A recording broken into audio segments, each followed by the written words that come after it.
এখন থেকে আপনার প্রিয় সিরিয়ালগুলো ফ্রিতে দেখুন এক্সক্লুসিভলি শুধুমাত্র সান নেক্সটে। এখনই অ্যাপ ডাউনলোড করুন।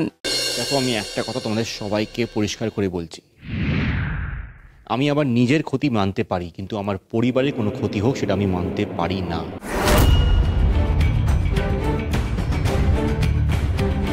মানে কি বলতে চাইছিস? হ্যাঁ, যেটা বলতে চাইছি সেটা তুমি বুঝতেই পারছো কাকাই। আমার পরিবার মানে তোমরা সবাই, কিন্তু আমি স্পেসিফিক্যালি জাগৃতি আর তোজো আর মিহিকে মিন করছি। মোটটা কথা হলো, এখনো সময় আছে, ঈশা নিজেকে শুধরে নেওয়া উচিত।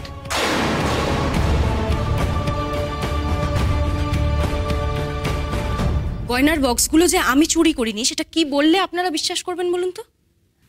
ঠিক আছে, আমি প্রতীককে ছুঁয়ে বলছি।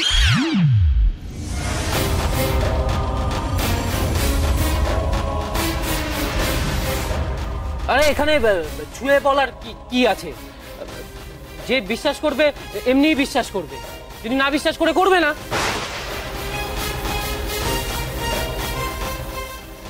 ওয়ান্ডারফুল প্রতীক। ঈশা, তোমার নিজের বর তোমায় বিশ্বাস করে না, কি অবস্থা দেখো। আচ্ছা ঈশা, ছোট বৌদি তো বললো বাপের বাড়ি চলে যাবে, তুমি কি করবে? তুমি তো সে রাস্তা নিজে থেকেই বন্ধ করে দিয়েছো, এবার কোথায় যাবে তুমি? উফ, আমার না আর ভালো লাগছে না, তোরা একটু চুপ কর। প্রতিদিন বাড়িতে যেন নতুন নতুন অশান্তি লেগেই রয়েছে। যবে থেকেই জাগৃতি এ বাড়িতে এসছে তবে থেকেই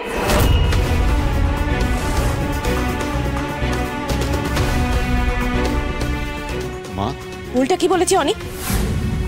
মৌসুমী যখন এ বাড়িতে ছিল তখন আমাদের বাড়িতে অশান্তির লেশ মাত্র ছিল না, কিন্তু এই জাগৃতি এ বাড়িতে বউ হয়ে আসার পর থেকেই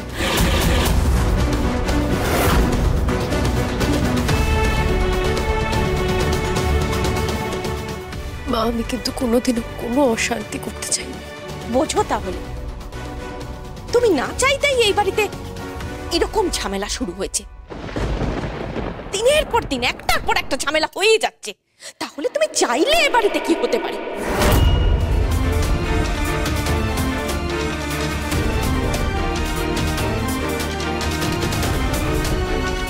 জাগৃতি,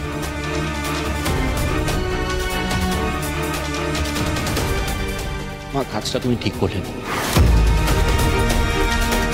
তোমার থেকে এটা এক্সপেক্ট করিনি। এ বাড়িতে যখন যা ঘটনা ঘটছে জাগৃতিকে কেন্দ্র করে ঘটছে, আর ঘটনাগুলো কেউ না কেউ ঘটাচ্ছে।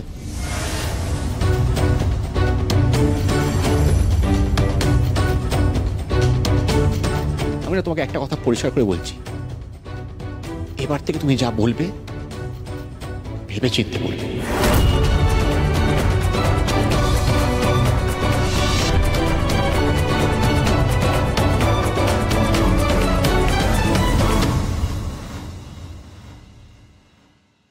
অনি, অনি আমার সাথে এইভাবে কথা বললো? কোনোদিন আমাকে এইভাবে কথা বলেনি আমার মুখের ওপর। আজ সেই ছেলে আমাকেও। আমি মানছি তুমি জাগৃতিকে অনির বউ হিসেবে মানতে পারোনি, আর কোনোদিন হয়তো মানতে পারবে না, সেটা সম্পূর্ণ আলাদা ব্যাপার। তোমার আপত্তি একটা জায়গাতেই, যে তোজো কেন অনিকে বাবা বলে ডাকবে, সেটা সম্পূর্ণ ব্যক্তিগত ব্যাপার। আমি এই ব্যাপারে কোনো কথাই বলবো না বড় বৌদি। আমি তোমাকে শুধু একটা কথা বলছি, তুমি কি করছো, কেন করছো? বারবার তুমি জাগৃতিকে দোষারোপ করছো সব ব্যাপারে। বড় বৌদি, আমার কথাগুলো অন্যভাবে নিও না। তুমি এ বাড়ির বড় বউ, আর আমি জানি তুমি বড় বউয়ের দায়িত্ব কর্তব্য সবটা পালন করেছো, আর আজও করে চলেছো। শুধু একটা জায়গাতেই ভুল করছো বড় বৌদি, বিশ্বাস। বিশ্বাস করো, কিন্তু অন্ধবিশ্বাস করো না। তুমি এ বাড়ির বড় বউ, তাই তোমার উচিত অন্যায় যে করছে বা যারাই করছে তাদেরকে সঠিক শাস্তি দাও, অন্যায়ের বিরুদ্ধে মুখ খোলো।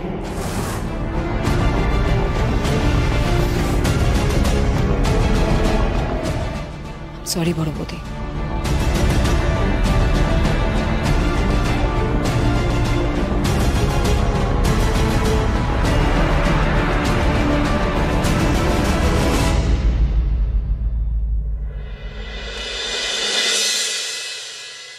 মা, কি হয়েছে?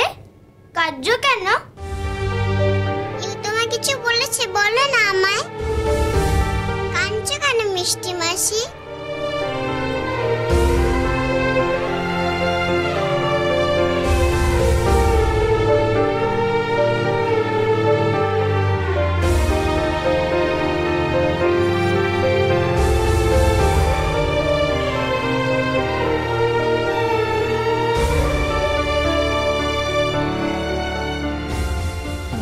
ভুল হয়ে গেছে চাকরিতে,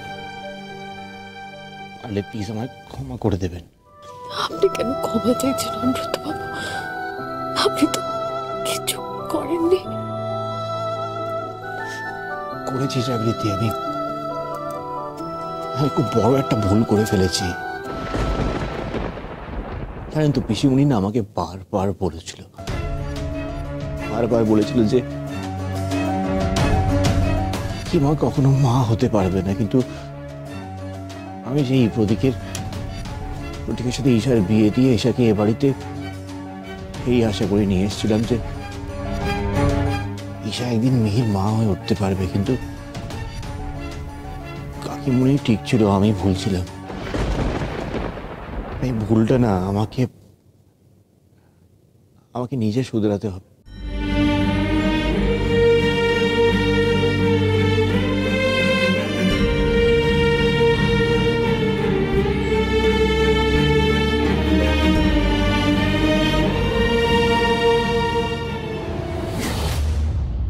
এবার বুঝতে পারছো তো বর্দি, জাগৃতি কিভাবে তোমার বিরুদ্ধে সবাইকে খেপিয়ে তুলেছে?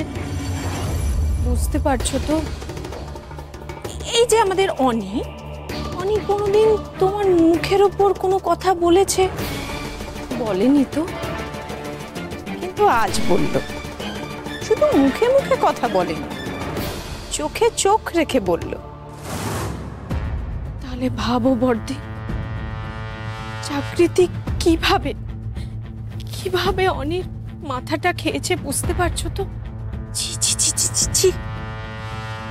আমার কি মনে হয় জানো তো বর্দি, জাগৃতি নিজেই না ওই গয়নার বাক্সগুলো ও শ্বশুর শাশুড়ির ঘরে রেখে দিয়েছিল।